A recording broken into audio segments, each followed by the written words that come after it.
As Ukraine commemorates 2 years since Vladimir Putin invaded, President Zelensky told reporters tonight delays of weapons and ammunition from allies, including the United States, are costing Ukrainian lives, saying 31,000 of his troops have been killed so far in the war, his first update of the death toll in a year. President Zelensky said Russian troops are taking advantage of Ukraine's lack of supplies with a new offensive, which he expects will intensify over the next 2 months. I met up with the president in our 5th conversation since the war began.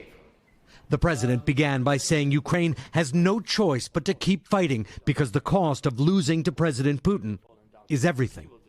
If he will break defending lines, he will destroy all the cities. He doesn't need anything, any Ukrainian culture. He will destroy it. Architecture, museums, schools, universities, people. Mr. President, I just returned from several areas along the front line in the south and in the east, and soldiers there told me they have to ration their ammunition. What happens to your country if this American aid doesn't arrive? We will lose a lot of people. We will lose territories. If to give us strong package in one time, our steps will be more strong on the battlefield. Do you think the United States wants Ukraine to win this war? Or do they just want you to weaken Russia and contain Russia? I hope so. I hope so. Otherwise, how to trust people?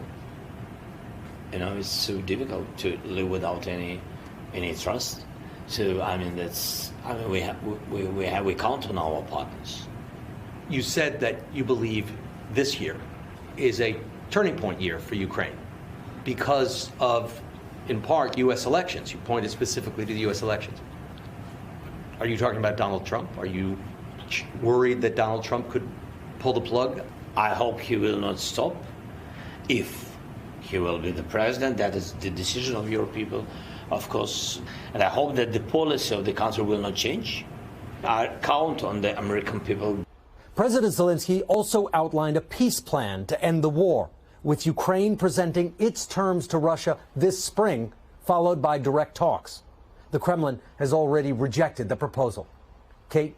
Thanks for watching. Stay updated about breaking news and top stories on the NBC News app or follow us on social media. Here, the summary part of this news is just beginning. Ukrainian President Volodymyr Zelensky says that 31,000 Ukrainian soldiers have been killed during Russia's full-scale invasion. However, he refrains from providing the number of wounded, stating that it would aid Russian military planning. Typically, Ukrainian officials do not disclose casualty figures, and other estimates are much higher. Zelensky states that he is providing an updated death toll in response to inflated figures cited by Russia. 31,000 Ukrainian soldiers have died in this war. Not 300,000, or 150,000, or whatever Putin and his lying circle are saying. But each of these, for meeting the needs of the Ukraine conflict, a Western official claimed. They added that Moscow has been able to increase its supply only by seeking out alternative sources of ammunition and weapons, which do not offer a long-term solution. PS 1.7 BN, in financial and defense aid. It is not only Ukraine that is having trouble resourcing its military activities. Russia is also struggling to provide ammunition and weapons, according to Western officials. Russia's domestic ammunition production capabilities are currently insufficient. Years since Russia's full-scale invasion. It was announced that Italy and Canada had signed security deals with Ukraine, bolstering support until the country could join NATO. Canada's deal included more than $3 billion Canadian dollars. This partly on faltering Western weapon supplies. Meanwhile, the Biden administration says the holdup in Congress of a $60 billion aid package for Ukraine contributed to the fall of the town. Western leaders traveled to Kyiv on Saturday in a show of solidarity with Ukraine as the country marked II after it invaded in February 2022. Zelensky also suggests on Sunday that plans for the counteroffensive were leaked to Russia ahead of time. Last week, it was announced that Ukrainian troops had withdrawn from the key eastern town of Avdiivka, Moscow's biggest win in months. Zelensky also blames. Zelensky says one of the reasons Ukraine's highly anticipated counteroffensive last year did not start earlier was the lack of weapons. That counteroffensive largely failed, one of a number of setbacks Kyiv has faced after some early successes in repelling Russia. It harms us, he said. Germany warned in November that a European Union, EU, plan to deliver 1 million artillery shells by March would not be met. In January, the EU said just over half of these would reach Ukraine by the deadline and that the promised amount would not be there until the end of 2024. Delivery, he said. Ukraine is currently experiencing a variety of setbacks in its mission to drive Russia from its territory. Umerov says that the lack of supplies puts Ukraine at a further disadvantage in the mathematics of war. We do everything possible and impossible, but without timely supply. Then that.